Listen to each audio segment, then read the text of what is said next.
Welcome to another episode of For Footballers Only. I'm Mike, I'm James Panay. and today we have a special guest, Adriane Allen or Coach Allen. Coach Allen. Coach Allen. All right, Welcome. Coach Allen. Let's just get right into it. Okay. Where does your football story begin? My story begins when I was maybe 10, and my best friend who lived around the corner played soccer, and I wanted to play, so I went to practice with him one day, and the coach was like, okay, it was a rec league, it was in Alexandria, everybody got to play, so I joined the team, I played. So it was probably about I don't know, a season or two, and I left to play because it was co-ed, but it was still mostly boys. This was years and years and years ago. So I finally joined a girls' travel team. So played for another 5 or 6 years after that. We moved to Maryland. Things changed. Soccer wasn't as prevalent in Maryland. It's not like it is today. You can go anywhere and play. Then my only options for playing were like in Columbia or Olney, and I lived in like Hyattsville. So my mom was just like, no, that's not going to happen. Mhm. So I only played, the only place I could play at that point was in gym. Whenever we played in gym, I was the only person to have played soccer before. Mhm. So it was fun, but after a while, it wasn't, because no one else had played soccer. The area was predominantly African American. So everyone played basketball or football. So I played basketball, because I played sports my whole life, and that was my only option. I would still go out and play soccer by myself. I'd go out dribbling. We lived across the street from a huge field. And every now and then some people, like some foreigners, would come and play soccer. And my mom wasn't too keen on letting me play with them because they were mostly men, and women, I don't know where they were, but they weren't in my neighborhood playing soccer. So in high school, I played basketball. They did have soccer, and I was a manager for soccer, but it was no girls. It was still boys. Went to college, still no women's soccer. I mean, they had it, but they didn't have it in a lot of places. It was all men. So I would practice with them, but I wasn't allowed to play, which doesn't make sense. And when I tell people this, they're like, what? I mean, because it's so hard to fathom that because you're a woman, you can't play soccer with the men, but whatever. That's the way it was. But when I came home from school, there were people playing pickup, and there were more women playing pickup. So I would play pickup with them. And, soccer, I always loved it. I always continued to play it. And then I had a niece who was 3. And so I took her outside in the front yard and start teaching her everything that I knew. And I was just like, okay, it's time for her to play soccer. So I tell my sister, I'm taking her to soccer. My sister was like, okay, whatever. So I took her to a rec that I would go by sometimes and see people playing soccer. And that was Tacoma. Went there, talked to the director, and I was like, hey, my niece wants to play soccer. And he was just like, oh, okay. So, I thought I'd be on the sideline watching the coach, coach them. And he's like, well, I'm not going to coach her. You're going to coach her. And I was like, what? I'm like, he's like, don't you know about soccer? And I was like, yeah, I do, but I've never, ever been a coach before. And he's like, okay, well, it's time to learn. And I mean, like, literally, this was all in one day. So he takes me outside. His name was Mr. King. And, he's a wonderful man. He was just incredible. He's like, okay. So he started teaching me what he would teach the kids. And so I started doing it. And then other people saw me doing this with the kids, because I'd bring my niece like every day, every free day we had, because there was no practice. It was, like formalized teams just yet. It was during the summer. So I would come every day we could. He was always there. He would take me to the next lesson and then the next lesson. And even when he wasn't there, I started, continued teaching my niece, started teaching new players. And then the fall rolls around and he's like, okay, it's time for games. I'm like, what? I've never coached a game before. We just did the summer thing. And he's like, well, that was getting you ready to coach games.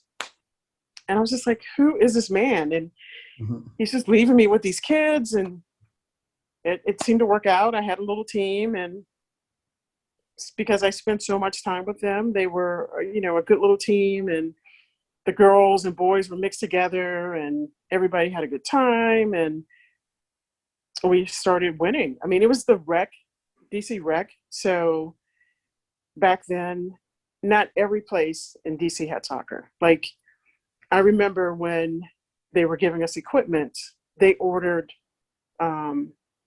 knee pads instead of shin guards for the kids. I'm not joking. I'm not joking. So, I would take money that I had and go buy the kids equipment, uniforms, equipment.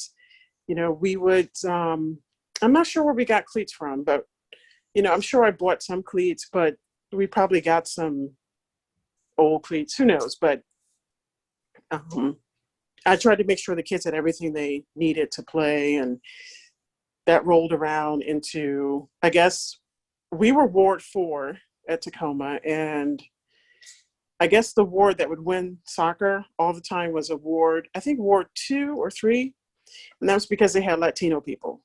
So every year, they're the ones who won soccer. So, I mean, and the way DC Rec was back then, when it was time for soccer, you just grab the first 10 kids you could and we're like, hey, we're playing soccer today. Get in the van. We're going up to play soccer. So, and that's the way it was.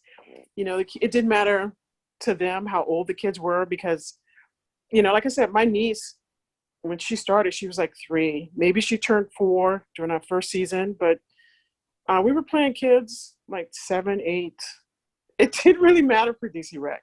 Mm-hmm. So, but, we put a little team together and we ended up beating the Latino team that won every year.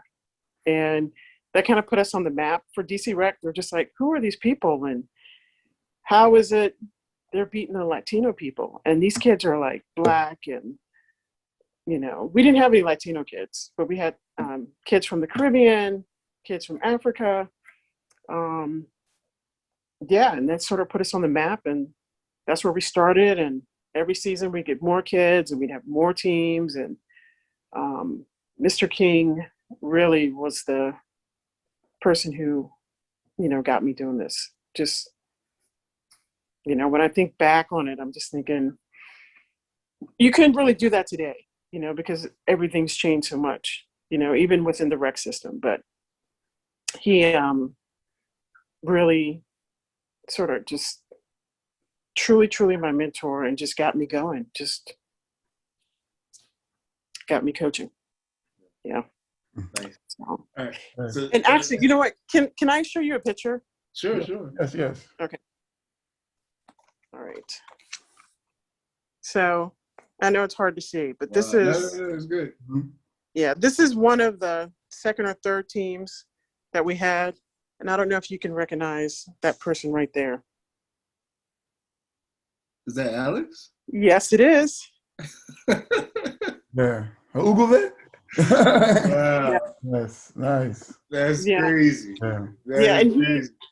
his parents back in the day were just like, this soccer thing, it's just for fun. They're not going anywhere with this. And his sister actually, and like I said, I had been there for a few years at this point, but his sister was not allowed to play because her mom wanted her to be a ballerina. And no joke. And she would come to the rec. She was only allowed to play at the rec center. She wasn't allowed to play soccer. But you just could not keep her from it. You could not keep her from it. She turned out to be a phenomenal player. You could not keep her from it. So Nice. Yeah. That's a great story. Yeah. We're gonna have to have Angel on here as well to talk about that. Actually, I mean, there's a lot in what you said from how you just started, really in all the difficulties just finding a space to play in, and then you continue this in high school and in college, and then when you came back, after college, it was a personal mission. It was like it's because of your niece that you even got into sharing the love of the game. Yeah. So okay, so let's go back when you started. Say 8, 9, 10, even in high school. Did you watch any soccer, like any international? I have friends who would, this is the days of VCRs, and if you had a VCR, then, you were, you had money because VCRs were back in the day, they were expensive. Mhm. And Wow. he would get tapes from, I think from Jamaica.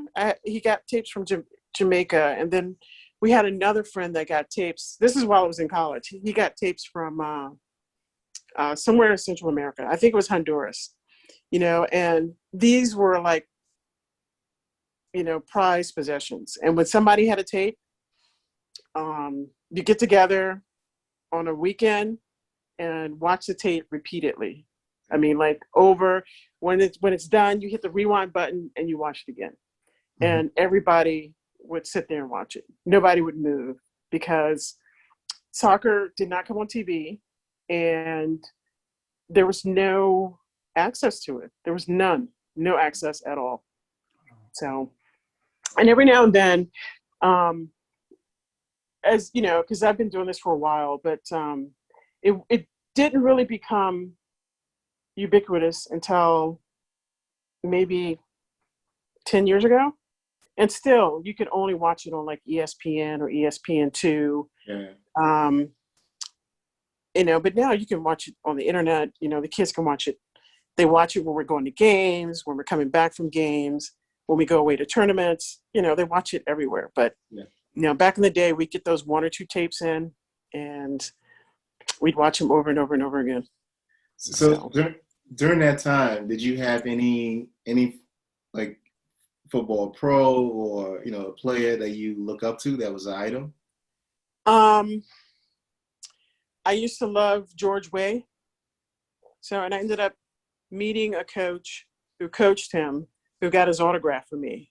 And I still have it. But yeah, he was incredible. And I remember seeing early tapes. I think I still have a VCR tape. I think the first one I ever got from him, somebody made a copy who made a copy. So it's not very clear, but watching this man play was just incredible. It was,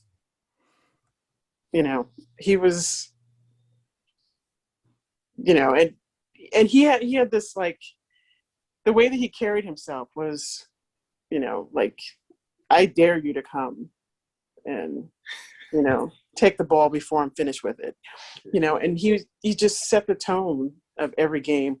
And, the guy that I met who knew him, I'd met at a convention, and, I asked him, I was just like, was he always this mean? He was like, he was meaner. Like at practice, nobody bothered him. Like when they started training, he would do what he was supposed to do, but like nobody bothered him. So, yeah. George Weah, opponent. That's James. That's James. That's one of his favorite items. My favorite player all time. There's no one can touch him. Yeah. He's a king. That's King George. Yeah, King George. King George. Yeah. Okay, so I'm gonna ask you this question. I don't know, like I'm interested in your answer for several reasons. But the question we ask everyone, and there's no right answer. Okay. Oh, and there's no wrong answer. So there's it's just your answer, right? Okay. So the question is, who are your top 11 footballers of all time? Okay, so I like players for some players I like for not only what they did on the field or what they do on the field, but what they do off the field and what kind of leaders they are. Uh, I know the other thing is back in the day we used to get whenever we went somewhere that was like, or I went somewhere that was like a big place. They had the international soccer magazines. So I know 442 was one of the big ones, but then they had a few other ones that that we would, I try to get a hold of, and I'd read. And a lot of times they talked about players not only for what they did on the field, but what they did off the field. And some of the players that I like, people hate. So the first one I'm going to mention, and I don't have a list by position. Yeah, no, that's right. By their numbers or what position they played. But these are players that I've liked for a long time. Yeah. The first one is Roy Keane. I know everybody hates Roy Keane, and of course King George. Yep. And Roberto Carlos, because he's just phenomenal, just incredible. Marta, who plays for Brazil. Abby Wambach. Right. Let's see. Ronaldinho, of course, everybody loves him. I mean, and I like him so much because has he ever had a bad day? I have never seen him not smiling.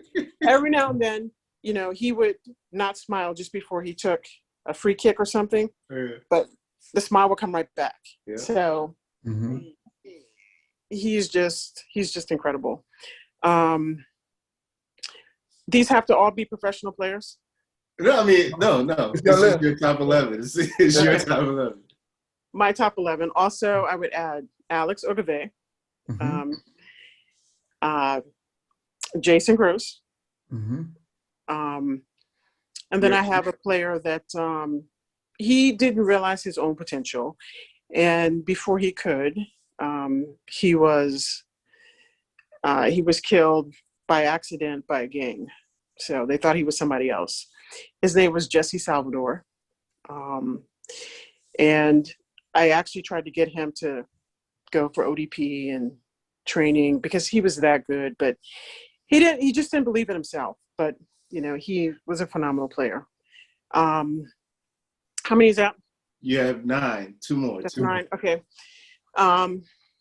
Jerome Hyde and Shay Blanchard. Shay Blanchard is a female player. She played with my boys from the time she was like U14 until she aged out of the system. And, teams would underestimate her because they didn't understand why, with the bench that I had, why a female player was starting. And this is how incredible of a player, she is. One day, we're in this tournament, and it's end of the season tournament, and a player was just like, that is a girl, and he's yelling this. He's like, that's a girl. I don't have time to mark her. I refuse to mark her. And the first time she got the ball, she scored through his legs, and the goalie had no chance because he was screened by the player that she put the ball through. Yeah. And after that, after he made a huge scene about not marking a girl, he stuck to her like glue. He refused to leave her alone. He was just like, who taught you how to do that? And she would never talk. She would never talk. They would say all kinds of things to her, trying to get her to respond. She would never talk. She would never talk. She's like, I'm going to show you something. And I'm going to show you with my feet what I can do. Yeah. So, yeah, she's an incredible player. She ended up going to Lincoln on scholarship, and she made that program like 100% better. Nice. She kind of put them on the map. So that's a great list. That's an interesting take on on the list. And I'm sure when people see this, they're gonna. It's an Especially interesting take.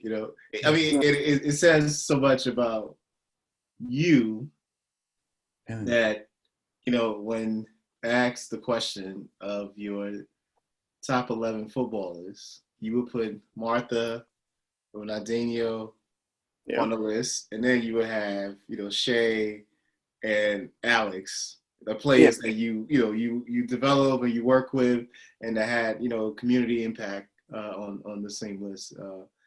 You know, yeah. I mean, it says so much about you, which is kind of why. It's one of the reasons, not kind of why. It's one of the reasons we want to have this conversation to to give you your flowers and to share your story with the world.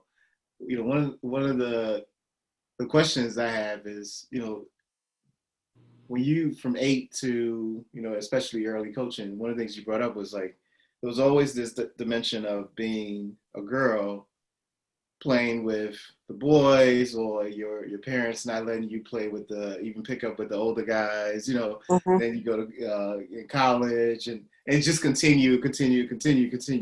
And so while this was going on, with all this resistance, like the environmental Mm-hmm. resistance coming at you, Mm-hmm. what made you, say, no, I really like this thing, and I'm gonna, stick with it and pursue it regardless.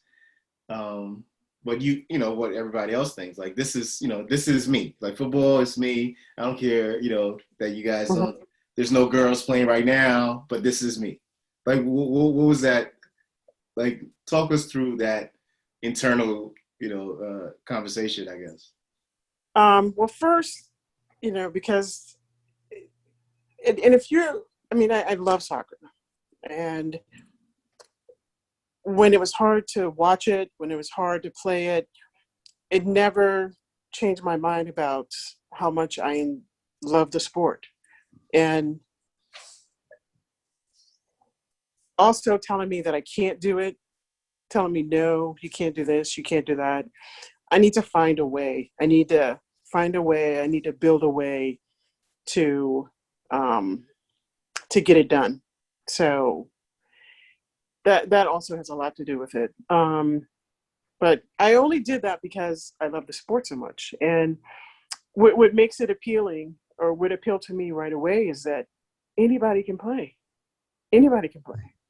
And especially my early days, I mean, it's still today, but the early days before it was a sport that was open to everyone, everybody could play. We had kids who had issues with everything from running, or just awkward, or not athletic. And I'm like, those are just excuses. Just come, try it. If you like it, stay with it. If you don't like it, um, stop playing, and it just opened the doors for so many kids to, you know, develop that confidence within themselves, and to be able to go and do something else, just, it's open to you. Everybody can play.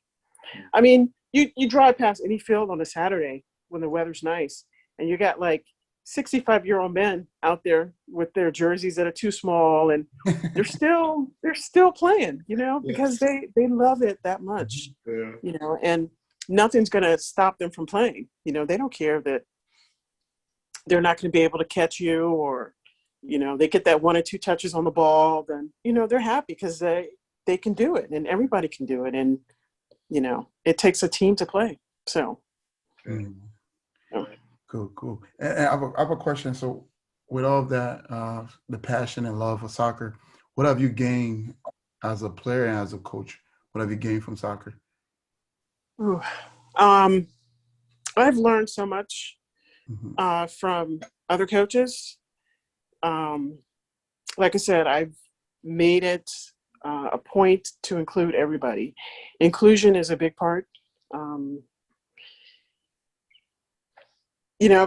Especially like back in the day. I mean, this is still an issue, but it was more of an issue um, when I was coaching kids in gangs. Um,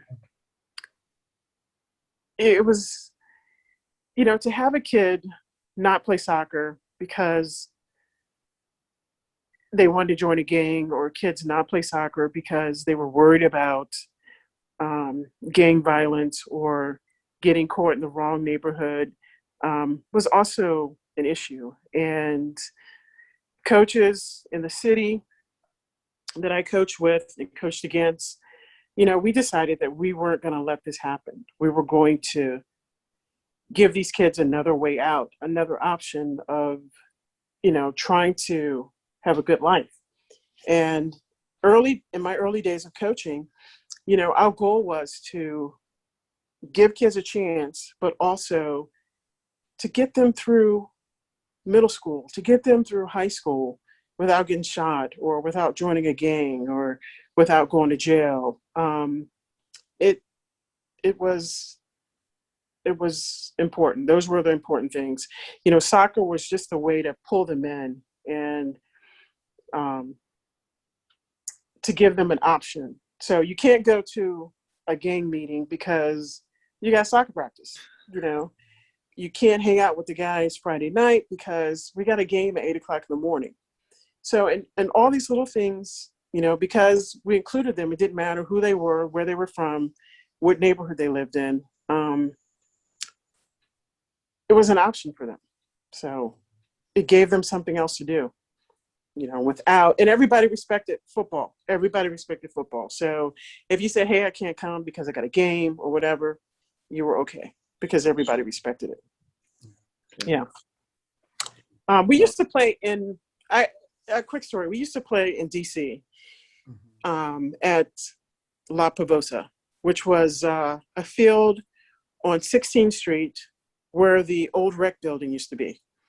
And the field was surrounded by a huge fence, and if you couldn't play, you couldn't go there. You would not get an invite. And one summer, because we won some tournament, the guy who ran the Pravosa, he worked for DC Rec, but this was the real place for football. He's like, hey, I want you to bring your team down, for a tournament. And I was like, okay. Now I am a woman and I'm a Black woman, and going to La Pavosa to play against all Latino teams, against all men, when I walked out on the field with my team the first time, and around the fence would be spectators. They weren't allowed on the field because they would get drunk and argue and spit. It was crazy. So they laughed. They were just like, who is this woman? Why is she down here wasting our time? And if you were down there first, then it didn't mean that you weren't a good team, but you weren't the highlight. The highlight game would come on under the lights, 7:30, 8:00, and we would be down there at 5 or 6 o'clock playing. And you play in your group, and, Latino tournaments go on for weeks until you get to the final. And seriously, these guys were laughing, like, who is this woman? Why are all these kids playing for her? We went down there and changed some minds, and I know that I remember once we had beaten a team that we weren't supposed to beat, and the coach was pissed, the players were pissed, and then of course they want to fight because they lost, but I had this guy, I had my back turned, and I was on the, it was only a few minutes left in the game. I had my back turned, and one of my players who was playing defense, he comes running full speed at me, from the field. And I was like, what are you doing? Get back on the field. The ball is coming. Get back on the field. But he was running full speed, and this guy had gotten onto the field. I mean, they used to have police there. Mm-hmm. The gates were locked when the game started. It was crazy, but yeah, this guy's running full speed at me, and I didn't see him because my back was turned, and people were making noise, and my player's running full speed off the field, and he tackles the guy just before he gets to me, because this guy was going to tackle me. I don't know what he was going to do to me, but his son played on the team that we were beating, and that was just something you didn't do. You couldn't go down there, be a woman, and actually win. And, that's what I did. And it was, I mean, honestly, it felt good, but it sort of changed their minds and sort of, opened their horizons to people who could coach football and people who could come there and win, because that just didn't happen. Yeah, this is something, part of why we do this is because a lot of these conversations we have, the coaching community is a small community, even though it may seem big, etc. And so coaches talk, like everybody talk, and there's things they say among coaches that they don't say necessarily, to parents or to media, etc. And so this is, like these, for football only, it's almost like the sideline conversation that the coaches have, right? And one of the conversations is about the thing you just brought up, and about you in particular, right? Like you're known for this, right? In the coaches world, right? Like you're known for this, but outside, like nobody talks. Like it's always strange when, like you said, when people see you because they don't necessarily know. Like, no, she actually developed ballers, and they get busy, and do all this. And so, one of the things, like you're known to take on the non-favorable kid, or the kid that didn't seem like they had all the talent, and actually work and develop them, and then take them to these so-called prestigious tournaments, all around the East Coast, and do damage. And everybody's like, what? Like the same scenario you just painted, I guess you were doing it 20, 30 years ago, and it still continues. So the question is, it's layered, because one, the challenges that you face, as you said, you're a Black woman in the sport, and you also, the kids that you're working with are not necessarily, the typical, your camera. I'm sorry. You know what? Because I didn't realize I was going to be using my phone. The battery is dying, so I just need to. You need to get your charger. Yeah, it's right here. We'll cut that part out. That's fine. Okay, yeah. Sorry about that. No worries.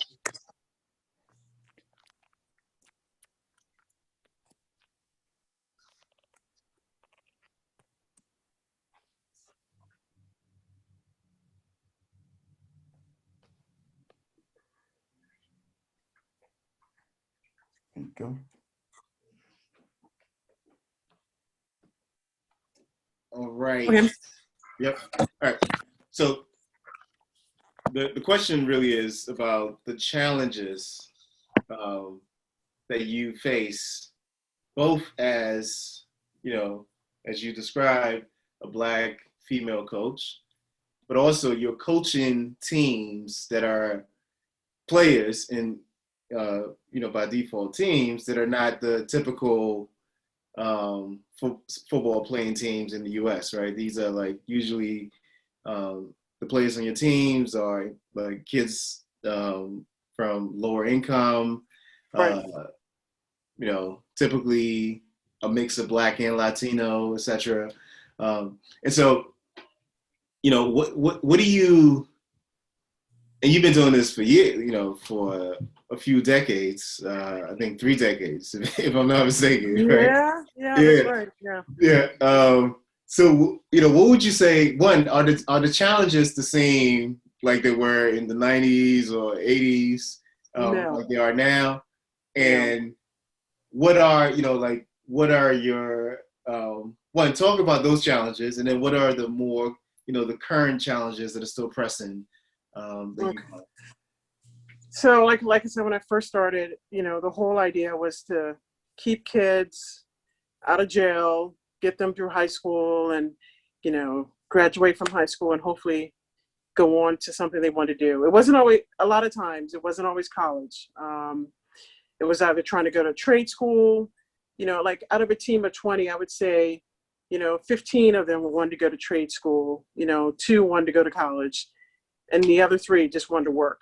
And then from there, it was, okay, so good. I don't have to go to court because you haven't been arrested. So from there, it was, and you graduate from high school, you know, we had more and more kids graduating. So then the goal was to try to get them to go on to not just trade schools, but go on to college and use the soccer to help them pay for the college. So we were doing, you know, lots of big tournaments, you know, to try to get exposure for the kids. A lot of times people would accept us to a tournament, right? And then put us in a bracket that they figured we'd lose all the games, you know, just so that some of the better, you know, well-known teams, you know, could pad, you know, they could pad their best players. And that wasn't always the case. So a lot of teams, we frustrated a lot of teams. So, you know, from there, you know, we get kids into college, you know, so a lot, sometimes state schools, you know, a few private schools. And then, you know, from there, kids were working out, going to college and stuff on their own. And, you know, I'm still, you know, training anybody who wanted to play and, you know, trying to get them to move on to the next level. But now it's so focused on not just developing players. You know, it makes me feel like a relic because I want to continue teaching players. Like if you played on my team, I could put you anywhere on the field except for maybe goalie, and you could do the job, you know. And the way that I trained kids was you have to be a complete player. You can't do, you know, you can't tell me you play striker and that's the only thing you play. If you're going to be a good striker, you know, you have to play defense. Like I would, kids who told me they were strikers play defense for a year, you know, because when you get your opportunity to play striker, you have to truly be a striker. You have to see what the defense sees and be able to beat the defense, you know, and that's using your midfield, trying to do whatever you could to score the goal. But if you don't know, or if you don't know how defenders think, if you don't know what they do, then how can you beat them? So trying to make each kid a complete player is not what people want today, you know. And I think I told you yesterday, I had a kid come to practice for a year so that they wouldn't have to go to their practice and pay $20 per practice because they weren't on the first team. You know, they never played a game with us, but they came to my practices so that they could make the first team. And then when they made the first team, they didn't come back, you know, and the coach was trying to figure out why these kids were getting better. And, you know, he came to my practice, blah, blah, blah. And then he wanted to send more kids. But, you know, I put a stop to that. But there's no more emphasis on developing players.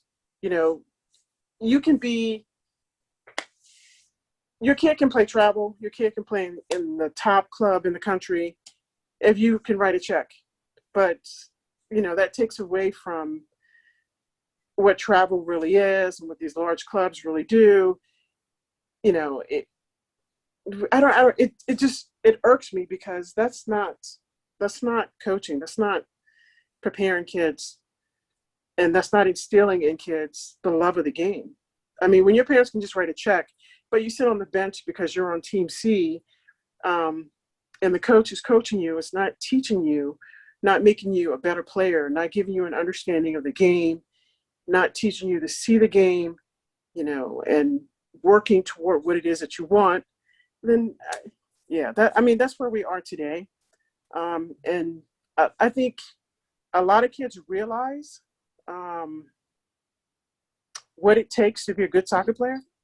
But, you know, when you're 8 or 9 and you play for Bethesda, you may not have the basics down, but you play for Bethesda, you know, and, you know, your neighbor plays for Bethesda, then that's the only thing that really matters. It doesn't matter if you can play, you know, you shouldn't be playing for Bethesda. You should probably be playing rec level, you know, so that you can learn at that level before you move on to the next level. But there's no emphasis put on that, you know, and I think it's because all the coaches are being paid now. And listen, I have no problem with coaches being paid. You know, if you can find a job that pays you because you've had to get a license to coach and, you know, you need to get money back from that, that's fine. But don't, you know, if your job is to coach, then coach. You know, don't pick up 5 teams, you know, because that's $50,000 for you and you don't care. And you don't, and then like, I know coaches who do this, and they don't even coach the team. They got, some former player or some kid from high school coaching the team, because I don't know where they are, but I mean, they don't even coach the team. So, and what is a high school kid or a freshman in college going to teach? I'm not saying that they can't do it, but where did their training come from? I mean, were they trained to be a complete player? Were they developed to be a complete player? Do they understand what it means to develop a player? But I mean, you go to these tournaments and you see these kids who can't even control the ball, or do something like stop a ball completely and then like back up and then, kick the ball.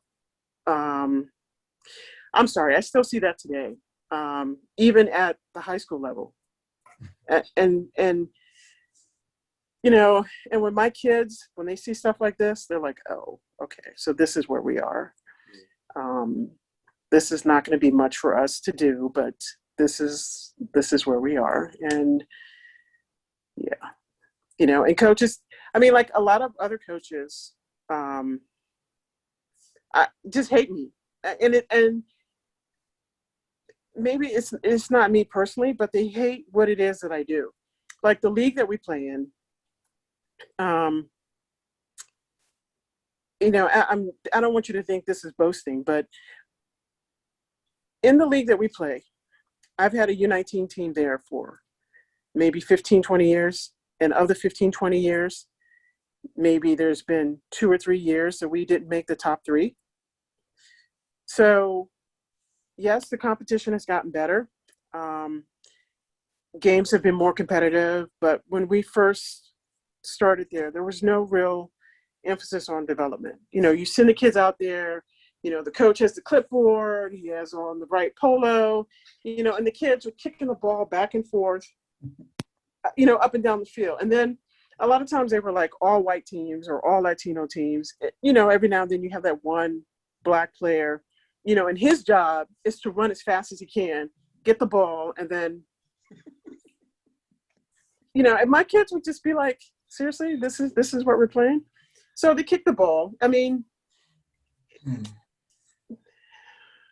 I like, no, let's play. We're not going to clear the ball up the field just for the fun of it. And, we're going to work on it, and sometimes we'd be in games where it wasn't really competitive. I'm like, okay, all the goals have to come from outside the box, 15, 20 passes first, and they're like, well, why are we doing this? Because when we go home and play, like when we go back to the city and we play in the summer tournaments and the summer leagues, or we go away for the summer for you guys to get some exposure, we have to be able to do this.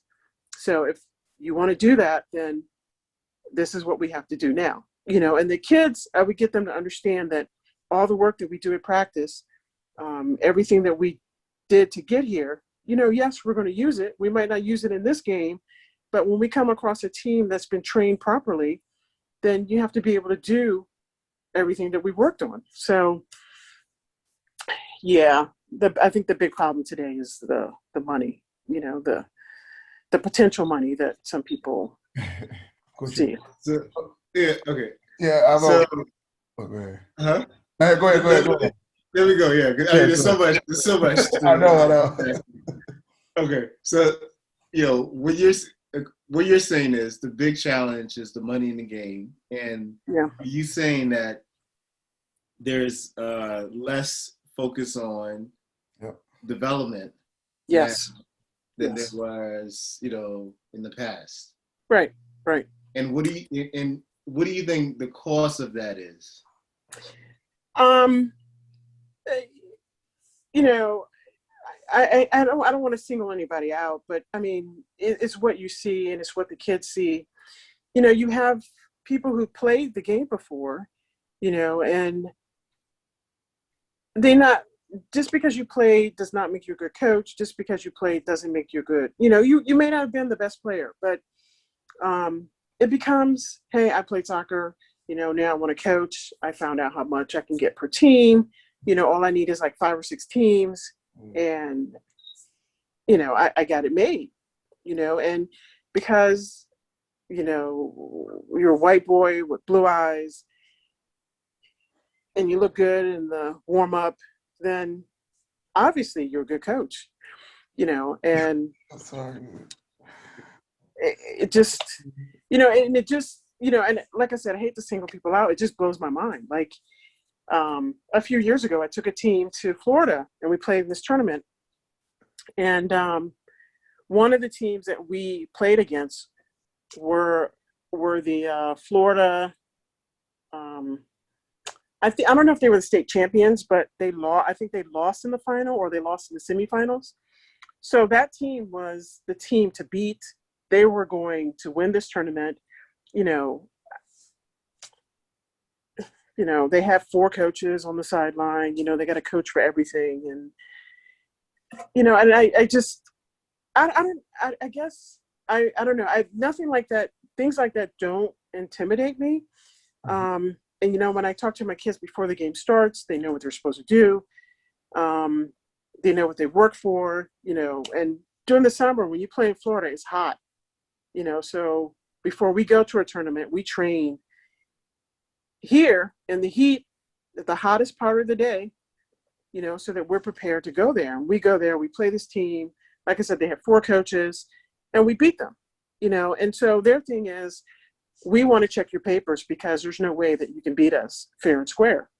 I mean, and the parents are, like, for God's sake, we have 4 coaches. I mean, and it's just and I have a friend who has been a big asset. His name is Greg Frayne, and he's helped us tremendously. And a lot of times when we go, because he's a white man, everybody assumes that he's the coach. Referees, other coaches won't even come and talk to me. I must be the team mom. I guess I look like the team mom. So, and he's just like, look, I drive the van, I go get water. You need to talk to the coach, and she's over there. I'm not the coach, and, they look at me and they just assume if I can beat them, then I must be cheating, and after the end of the game, these guys were convinced that I had cheated.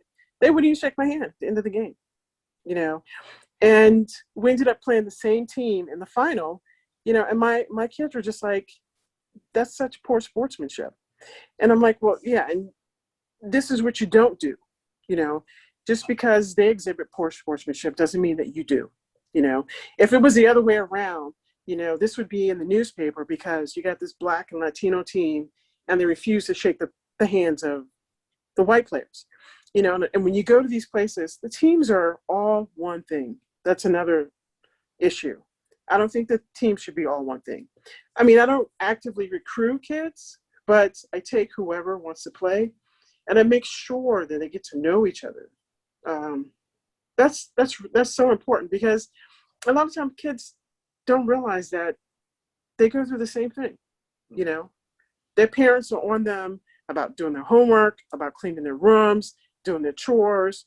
It's the same exact thing. And one group of kids I had, they didn't realize that, white kids had to do the same thing. And the Black kids didn't realize Latino kids had to do the same thing.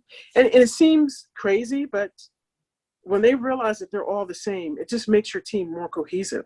And, I'm sorry, I forgot what the question was. No, that's the passion. No, the question really was, what do you think is the reason for, because you said, one of the challenges that you see now is that there's not real development taking place, right? Yeah, it's money. It's really money. It's really money. Mm-hmm. Yeah. Okay, so I have another take on this. Let me just say what my take is. And I agree with you that money is, a potential problem or issue, but it's not like so. The way I look at it, no one is to blame, right? So it's not the coaches or the big these big programs or coaches' fault, and it's not the parents' fault because it's a feedback loop, right? So what I was thinking about is like if I'm a coach at say some big program and a parent is paying me $5,000 a season for their kid to play on my team. that's in the front of my mind, right? Mm-hmm. So I have to win or give this parent or this team something to show for all that money they've spent, the season. So my focus is it's not necessarily on development. My focus is on winning. So if Yeah. I'm just picking the kids that are big, strong, fast, and I think you brought it up. So as long as we get the ball in the goal, it doesn't matter, if Mm-hmm. we're learning anything or developing anything, because at the end of the day, the parents have to be able to say, yeah, we won the tournament or we won the league or whatever it is. Mhm. Because if they don't, then those parents start leaving, they want to go somewhere else. They because Mm-hmm. there's no real, so it's all transactional. So then if they start leaving, the program is going to tell me, Mike, 4 of your kids are not coming next season. So, you're paid, we have to do something. You have to recruit. And then if those 4 kids leave, other kids are going to leave because the team may not have enough players to play, etc. So that's actually going to affect my bottom line. Right. So Right.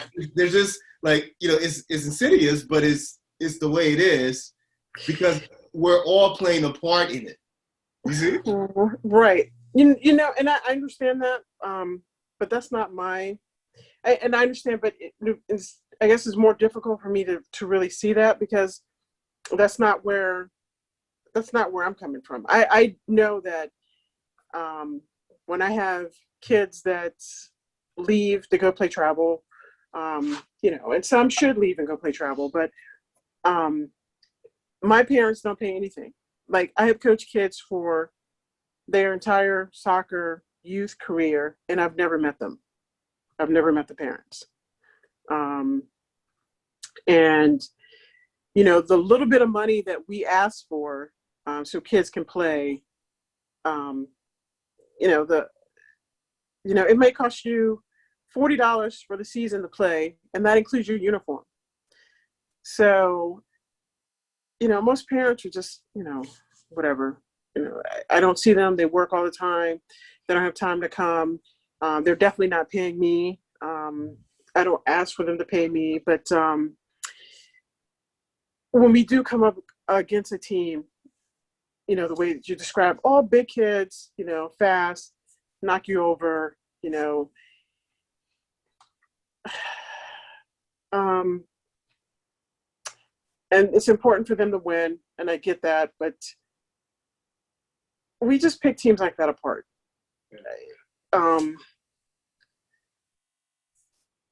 Yeah, I don't. I understand the coaches. I understand the parents. I feel fortunate that I'm not in that realm, but having to win and not teaching the kids what they need to know, it's just a disservice to the kid. Because when they leave the program, they can't play forever. When they leave, they believe that they are good soccer players, and they're not. When you come up against a good soccer player, like you come up against a kid, that I've trained for years and years and years, and what you've been taught is to kick and run. We call it kick and run. Yeah. 1 or 2 passes, long ball, somebody's in front of the goal. So when you're taught to play that way and you come up against players that are trained and developed, then you've been done a disservice. And I don't know how the parents feel about that. I don't know how the players feel about that. But it makes me, I hate to say this, but coaches should be ashamed of themselves for doing that. It's important to take a kid. But I understand, because if you don't win, the parents get pissed. It's a horrible, horrible feedback loop. Yeah. You don't win, the parents leave, they go somewhere else. Yeah. You lose your livelihood. Yes. And I understand that, but then you come and you pluck one of my players who's going to play midfield for you and who's going to distribute the ball for you and do everything you need without you having to train them at all. They already know all this. Yes. And they didn't learn it by osmosis. Someone had to teach them every step along the way and make sure that they progress as they should. And, that's the one, I'd love to see a player that started with me and couldn't control the ball, couldn't kick the ball, And then, you know, a few seasons later, you know, they can receive, they can pass, you know, they can turn, they can get out of trouble, you know, but all that comes, that's a lot of hard work. You know, it's a lot of hard work. And to not instill that in your players, yeah, I think you do them a disservice, you know. But I understand that maybe you can't because you need to win so that you keep your paycheck. So, I mean, I don't know what you do about that either. I mean. Yeah, no, I mean, this is a real issue, right? So this is something we talk about all the time. And I think a big part of it is what I call parent development, right? So I think because, you know, if the parents understood what development is and what it entails, then even if they pay 10,000 or whatever it is, they will still have that development mindset that their focus would not be on, it would be different, right? So if they notice that the coach is only just, you know, playing what we call the same thing, the long ball, the boom boom ball, they would start wondering, like, why do the kids, why are we not working on ball control, ball mastery? You know, why do they have weak foot at 15, 16? You know, they don't even know how to throw the ball, attract the ball, you know, like just all the development, the things that you need to focus on. Yeah. Why aren't we doing those and we're focusing on just winning? Because then if you know, if the parent development was a part of the curriculum, they will also understand that, you know, if like winning is not as important when you're, you know, 9, 11, 13, etc. Because when it really counts, when you're 15 or 17 or 19, that if you can't play, then you're not going to win. So there's like all the winning you did, all those trophies you got up till 14, 15 is not going to matter when it really counts, right? And, but that actually takes work, right?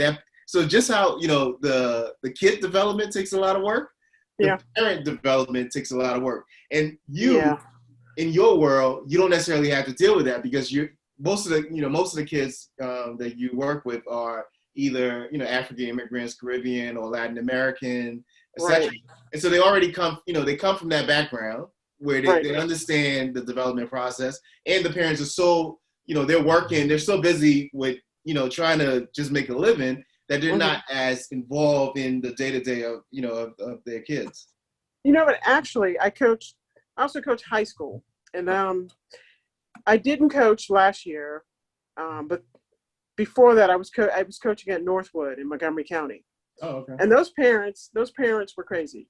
You know, we had to have a discussion about how I coached because they didn't like how I coached. They did not like it, you know, because, you know, when kids came to practice, this is how they thought practice should go. They thought the kids come and I make them run for miles and miles and miles, you know, like 20 times around the track. For what? You know, they're going to get their training as I'm training them. Right. You know, well, I didn't understand that. You know, and I would talk to the AD, and he's like, look, I know that you are a coach. You know, I have seen stuff that you've done, you know, because I had to submit all this paperwork to be a coach in Montgomery County. They want a resume and all this stuff. And he's like, yeah, I know that you're a coach. And I'm like, okay, well, then you need to talk to the parents because I'm not going to have a kid come to practice and run 20 laps. I don't want to be there for them running 20 laps. You know, I want to come. I want them to come in, you know, and first day of practice, you know, I set up small-sided games because you need to get an assessment of what you got, you know, and if you don't have a starting point, I don't know how you can train. So I get a new team, you know, we're going to do an assessment. We're going to play some short-sided games. I want to see who has what kind of touch, who holds the ball, who can distribute the ball, you know, who's going to stand there because they're scared of everything, who can run, who can't run, you know, and you get all that info by, you know, having a bunch of small games and switching the kids up or whatever.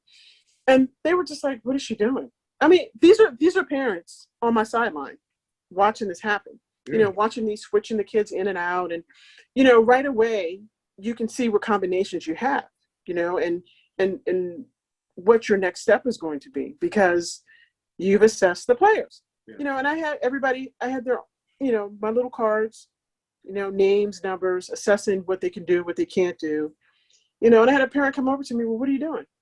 And I'm like, well, first of all, this is my practice. I don't allow practice. I don't allow parents in my practice because this is the time I use to assess my players. Right. You know, and you talking to me now takes my eyes off of the kids playing, you know, and so, you know, then listen, I got reported for so many things. I was reported for that comment. And Wow. what else did I got reported for so many things. You know, because there were some kids who, and this was a girls' team. So a lot of times girls, if they start playing late, they have no confidence whatsoever. The fact that they actually came out for the team is a big deal, you know. And in this particular school, they, you know, they weren't, a lot of times in their division in Montgomery County, they came in last. I mean, we were in a division with Whitman, Richard Montgomery. And I'm just thinking to myself, first of all, why would you do that to this group of kids? I mean, those kids have been playing for years.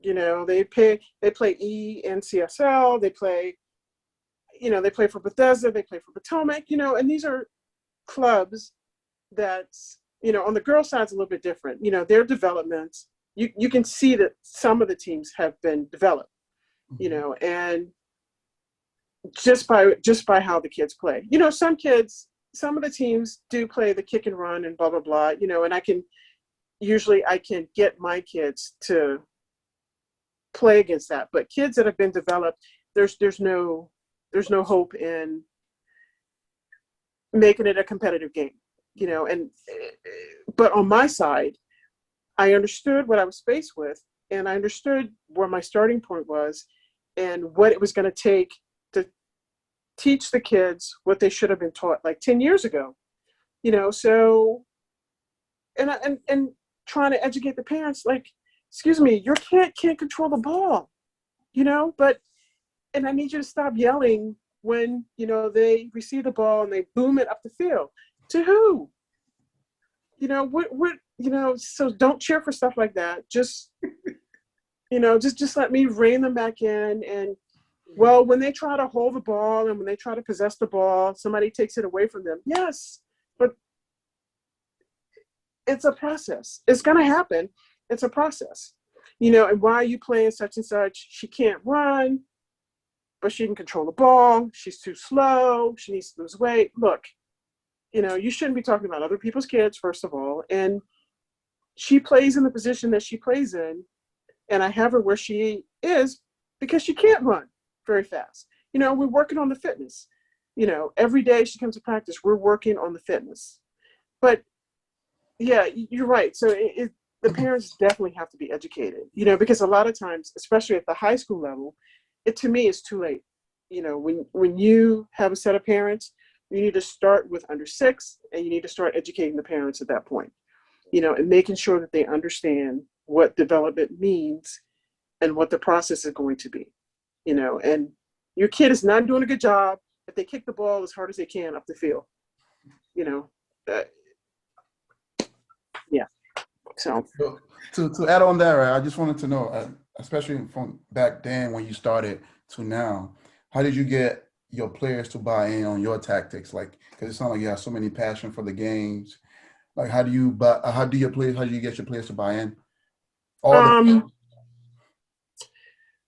I think right away, the kids know that I know what I'm talking about. I know soccer. You know, I mean, you have to, I mean, like I said, when we got those videos when I was in college and we watched those videos, you have to know every player on the field, you know, and when we watched those videos, we knew every player on the field. You have to know what you're talking about, you know, because I've had that before too. As long as I've been coaching, you know, I have parents, especially, once again, I hate to single people out, but Latino men. They come, there's nothing you can teach my son. I already know this. He's a boy, you're a woman, you shouldn't be doing this to begin with. There's nothing you can teach my boy. So they practice. And what they don't realize is that, especially in the early days of coaching, I watched whatever I could watch. You know, I mean, I have a license, but getting that license to me means nothing. It was really a waste of my time and a waste of my money. and I'll get back to your question, but when I took that class, every single thing I said was wrong. Every single thing I said was wrong. Everything. You know, people, when we have breaks from that, and I think I have like a D, I think it's either state or national D, but whatever I got, everything I said was wrong, you know, and I would have people come up to me during breaks and say, hey, do you know the instructor? Why is he treating you like that? I mean, what is going on? First of all, I wasn't the only woman, but I was the only Black woman. I was only a Black person in the class, you know, and, you know, at the end of this, you guys have done this before, right? At the end of the session, you have to actually coach a group of kids, you know, to pass the class or whatever. So, you know, I brought my team. And first of all, the instructor in the class, right? I'm not going to mention his name because everybody knows this man. I had beaten his team in travel, but I didn't realize, at the time I was taking the class, I didn't realize it was him. You know what I mean? Like, all coaches don't look alike, but, you know, at some point they do all just look alike.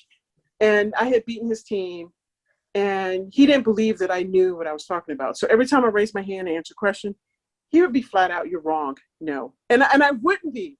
I knew that I wasn't wrong. But anyway, I was wrong. So I'm sorry, what was your question again? I got that was the license. How do you get your players to buy in into your so But actually, I want you to continue with this. Yeah, continue the licensing. Continue that train of thought though about getting your license and being wrong, and but actually being right. Like, I want you to continue that train of thought. That was, and listen, it was like, I think it was like 3 weekends that I had to go through this, and I would talk to, because I met other coaches there, and they were just like, oh my God, we don't know why he's treating you this way. Do you know him from? I'm like, I have never seen this man before in my life, you know?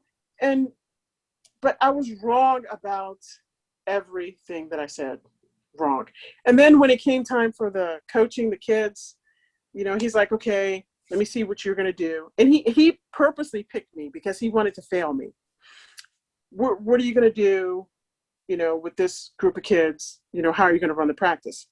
But the only thing that saved me, you know, and it's not like I didn't know what I was doing because I've been coaching for years. It's just that I think to coach in NCSL, you had to have a license. So I had to get my license because we were going to have a team there. Another coach was there. And I don't remember this guy's name, but he was an English guy. And he was just like, oh, yeah, that you have the best presentation of everybody I've seen so far. And because he said that, the other guy could not fail me. He could not, even though he wanted to, he could not fail me. So after that, I'm just like, I'm not getting another license. I'm not going to waste my time. I'm not going to waste my money because, you know, whatever. Having that license, whatever. But I learned so much more by, you know, like, especially when I was coaching early, I would go to people's practices, especially these guys who would, you know, African practices, Caribbean practices, Latino practices, you know, and everybody on the team had already bought in what the coach was doing. You know, they loved one another. They were cohesive, you know, and when I would watch this, I'm like, this is the kind of team that I want. You know, this is what I want. I want everybody to be trained the same way. I want everybody to learn the same thing, and they can play anywhere on the field, except for maybe goalie at some level. You know, when U19 level, you know, you're not going to put your striker in goal, not unless he's a second goalie, but you want everybody to be able to play all over the field. And these people, especially the Caribbean and African coaches, you know, they didn't know. I mean, because literally I would just drive to a practice and watch it. They a lot of times they just assumed that my boyfriend was on the team, but I didn't know anybody there, you know, and I would watch and learn and take notes, you know, and one of them was just like, well, what are you doing here? Why are you here? I'm like, because I love soccer, and I want to be able to train players so that they believe in themselves, they have confidence in themselves, and that they can do anything on the field. I like complete players.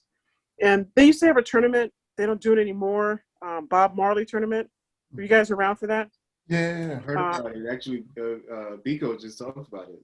Oh, he did? Okay. Did they still have it? No, I don't No, I think don't think it's that. Okay. I don't think so. You talking about some soccer? Look, footballers for days just could beat any MLS team at the time.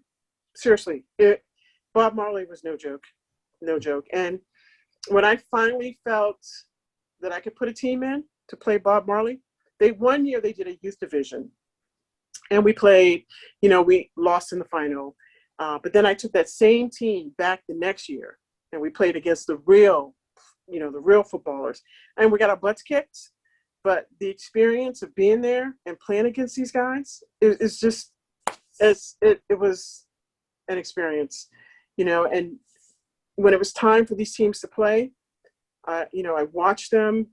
I learned as much as I could from them, and then taking this back to my team and to kids that I was coaching, the buy-in was simple. If you were confident and you knew what you were talking about, then it was that was the buy-in right there. They're just like, okay, we're gonna be good because we all believe.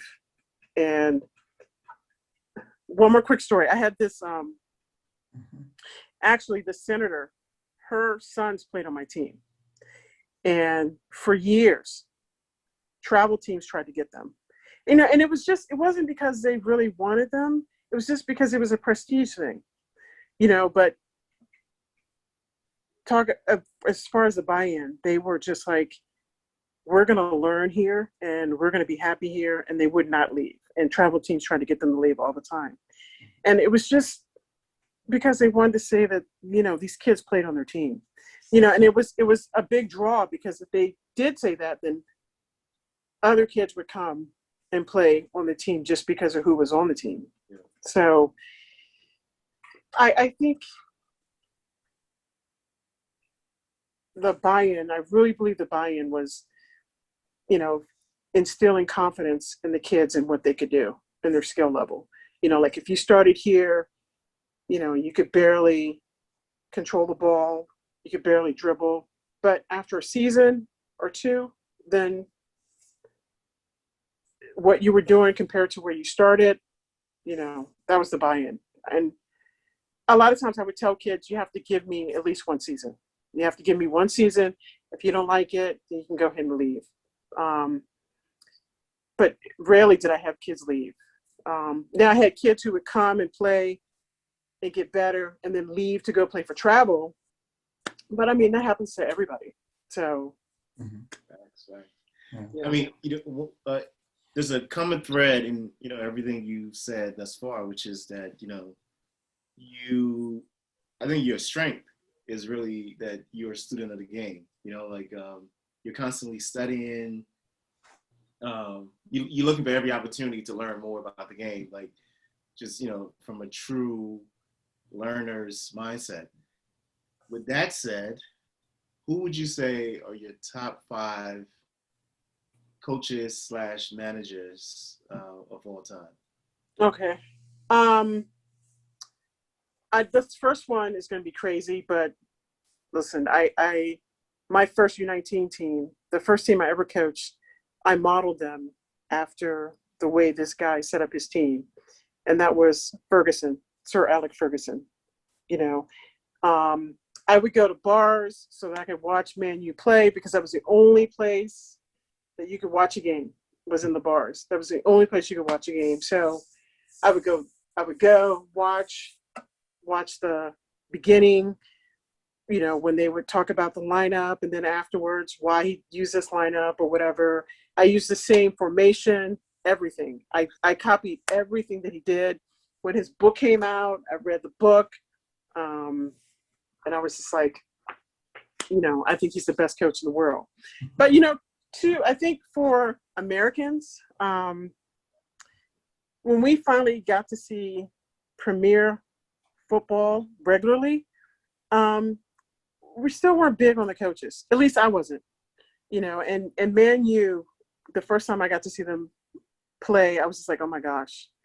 I used to like Arsenal, but I was just like, when I saw Man U, I was just like, no, it has to Good be decision. Man U. It's That's got a to good be Man decision. U. That's a good decision. Yes, yes, Yeah. yes, yes. So, let's see, who else? The other coach I was exposed to early was Bruce Arena. I liked the way that he coached, especially when he first coached DC United. I his formations, the way that he trained his players. I got to go to several practices and stuff early on because of the programs that I was running with my kids. We always got tickets. They had a program for, at the time, what they call inner city kids to go watch the games and stuff like that. And I ran a league for Eddie Pope, who in my mind was just, he should have been on my list. He was phenomenal. He just, and what I really liked about him, he was always so calm and collected. There wasn't a lot that rattled him. He would just do his job. He'd be back there doing his job. And I think the first time I really noticed him as a player, it was raining. And I can't remember who they were playing, but they could do nothing. He just scooped up everything, pushed it back through midfield, and there was nothing they could do. He was everywhere. So yeah, Bruce Arena, and there's a woman who coaches Chelsea, the women's side of Chelsea. Emma Hayes. She is big on development. I think that Chelsea, that team has been a force, mainly because they focus on the development side and then transferring that once they have it down packed, all the basics, each player is at like 90% efficiency, and then when that translates into what you're going to do tactically, other teams are at a loss because they don't have that high percentage of being efficient, and she pushes the players to be that efficient. I like for my kids to be that efficient also. But you're dealing with young teenagers, older teenagers, but getting them to understand why when we're at a practice, you got to do the same thing 10, 15 times in a row so that you're proficient at it, and they will tell you. That's something I'm always saying to them. You must be proficient at this. That coach, she's done a really good job. And Yankee, same thing, same kind of coach. I like coaches that emphasize the development of every player. I know, like these professional teams, you have a trainer, you have a coach for this, you got a coach for this, but overall, when the coach is focused on making sure that the team is developed and they have a high efficiency, a high proficiency rate, you can almost do anything, and granted, should be on the same level. And those coaches, sometimes their only job is to make sure that the players are mentally ready for the game, because physically, what they're going to do. Physically, that they're going to produce what they need to produce, and all you have to do is get them ready for the game. But every now and then you have players that don't do this. I'm not going to say any names of players that you see doing this, but like professional players. Yeah. Some of them you're just like, how is your coach letting you get away with this on this level? How many coaches was that? Four. One more. Four. Okay. I mean, everybody loves this coach. He's only done one thing that I can remember that's horrible, but Zidane, he had that headbutt like years ago, but outside of that, he's another one who wants his players to be proficient, and I think that's because he was a player. So he understands how important.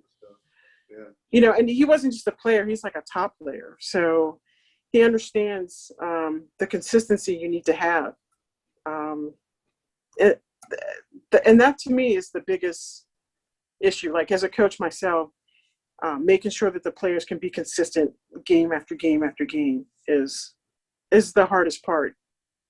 Because you know what you've done at practice. You know that they know how to. That's a great list. Receive and turn, but it's being consistent. Maybe they missed a practice, maybe they were sick, maybe they just blew it off, and then when you put them in the game, they can't do what they're supposed to do. A lot of times, you miss practice. Usually, you're on the bench anyway. But if I need you and I put you in and you can't perform at the same rate you should be performing, then I'll take you off. Some players don't like that, but if I'm doing my job, if I'm at practice and we're training, we're working, and then you don't come to practice, but you expect to play, and then sometimes you have to play, we put you in, you're not performing the way you should, you're going to be right back out, and I have done that a lot. And, players are like, well, you didn't give me time. No, you didn't give me time when you missed practice, last week. And I gave you a shot. You couldn't perform well, and don't miss practice. So, yeah. Because, you let everybody down when you miss practice. Yeah. So true. Mm-hmm. What, as a coach, what would you say you want your lasting contribution to be to the game? Lasting contribution? Yeah. That I have developed players. I've developed players to play, completely. Like I said, especially kids that are sort of in the middle range from like 11 through 14, 15, you should be able to play all over the field. You should be able to understand what every position does and how to play every position. And then when you get to be 16, 17, 18, you should specialize. And I know, that's just me, but I know coaches train kids to specialize earlier, but it kind of takes away something. Like if you train a kid to play midfield, and that's all they ever play, I think you're doing them a disservice. They should also know how to play striker. They should be able to play defense. They should be able to play a little bit of everything, and understand what each component brings to the field. And a lot of times when kids understand what you're supposed to be doing, if you're playing defense, if you're playing on the wing, everybody understands what's supposed to happen, then usually you respect the position. You may not like who you're playing with or whatever, but you respect the position. You understand what they're supposed to be doing. And if they're not doing it, you can call them on what it is that they're supposed to be doing. And I've had lots of players become coaches, and I think it has a lot to do with them seeing as much as they could see on the field and what's supposed to happen. Like I told Mike yesterday, like I went to a tournament and I got beat by one of my former players, which, I didn't want to get beat, but I got beat by a former player. And it's like, I couldn't say this to my team, but I'm was like so proud, like inside, like, yes, he's like, yeah, you taught me most of this. And, I just use what I learned when I was a player, and, my kids are pissed, but, it happens. And I was pleased. And I think that this kid in particular is a good coach. he's in a system though where that, is one of these teams that charges kids to play, come to practice and all that. He's like, well, that's not what I do. But, he's like, it's not something that I started. It's just something that the person who owns the club has started, and once again, that's just something that's, I don't, is a moneymaker, you just, and I understand you have all these coaches and, you want to perform well also, but $20 a practice, that's insane. That's insane. So to add on that, right? So if you have to give advice to, because I know some of the kids you work with, especially some of the kids that's going on the wrong side, like let's try being approached to a game, but the one thing they can't fit into soccer. What advice would you give a kid like that since you've been working with a group of kids like that in the past or currently? So they can't play, but so you're saying they can't play soccer, and gangs are after them? No. So kids are going on the wrong side of that type of lifestyle, but they have the ability to play soccer. What advice would you give them? I would tell them any and everything I could about soccer to get them to come to practice. So another part of what I do that I haven't really talked about a lot is we do all kinds of other activities. We go camping, we go to games, we go away to tournaments. And, since we play futsal now, we play soccer or futsal all year long. So it's a yearly program. And I do my best to keep them engaged in everything. And the kids that we have, I've had kids from multiple gangs all on the same team. And they a lot of them kind of leave the lifestyle behind. It's been difficult, and I know it's been difficult for them.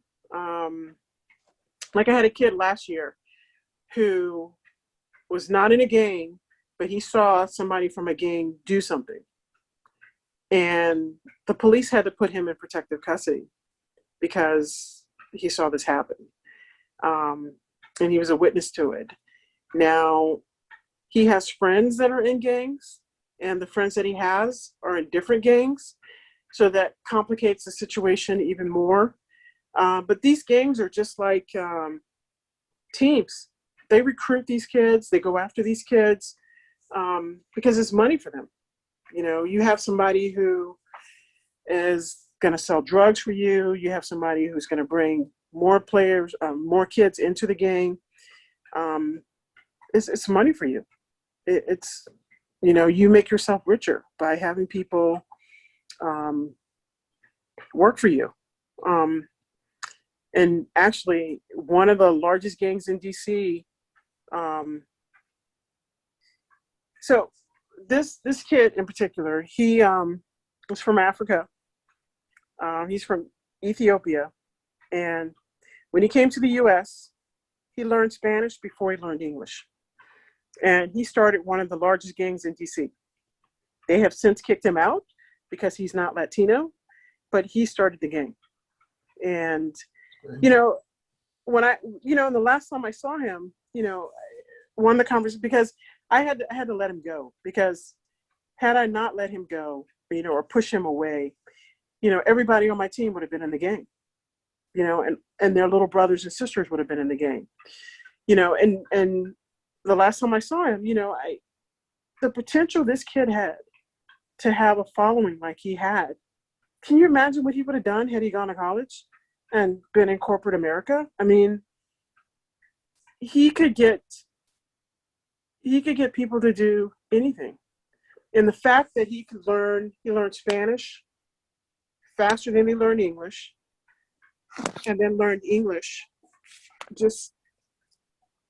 and then he should, his parents were expecting him to be an engineer because he was that smart. I mean, math was not a problem for him. After practice, sometimes I'd have to sit in the van with a bunch of kids so they could finish their math homework. And he's the one right in the middle telling everybody what to do and how to do it. And what I tell the kids, he used his powers for evil instead of using his powers for good and to make a better life for him and his family. So, yeah, the gang situation is, not a good situation, and the gangs are not going away. They're not going away because there's too much money in it. It's like the flip side of travel soccer. Travel soccer, there's a lot of money. Gangs, there's a lot of money. I don't mean that. Yeah. I like how you make sure you mention. That's a wild comparison. Right? Like, travel soccer. Man. No, because it is. They want these kids to make money. They want these kids to make money. But like I said, before I start talking about that, yeah, we do a lot of other things. We go to games, we go camping, we go on hikes, we do tournaments, and every summer, and last summer was the first summer in about 10 years we couldn't do it. We go away for a tournament. We go away for at least 8 to 10 days, and I can't always, and it's usually for one team, but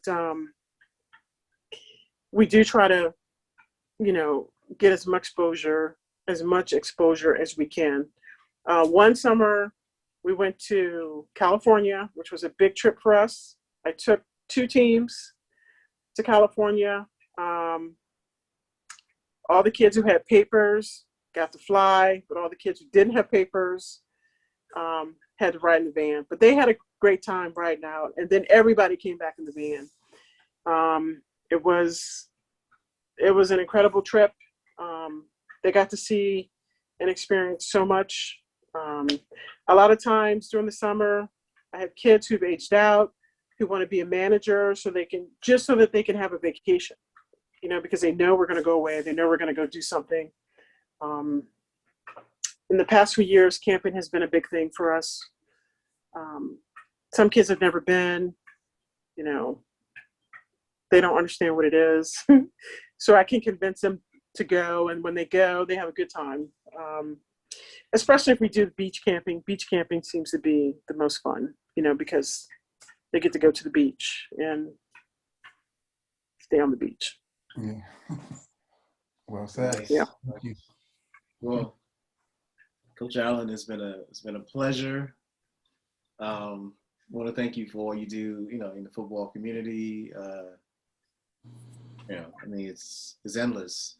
But we definitely want to give you your flowers now while you can smell them, and just say thanks for all the kids that you develop, all the teams you coach. You've added value to the football community, especially in the DC area. And so we just, want to say thank you, and it's been a pleasure talking to you.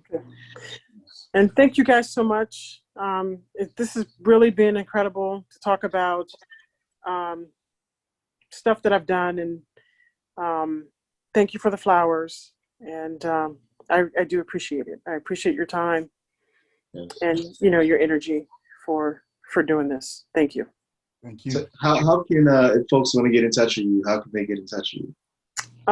I have my email address is Coach Allen 2016 at outlook.com, or you can call my cell phone. I've tried to keep the same number. A lot of kids still have it. It's 202-374-0821.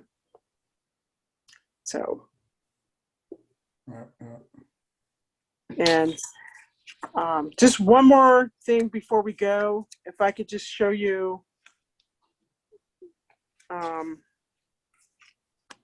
one more picture of Alex, because Alex is the one who got me to do this, and and I appreciate it, but you got to see this picture of Alex when he was I showed you one when he was a little kid. So this one was the first away tournament to Florida we did. And Alex is right here. Yeah. Yeah, we ended up playing This was a short-sided tournament at Disney Complex.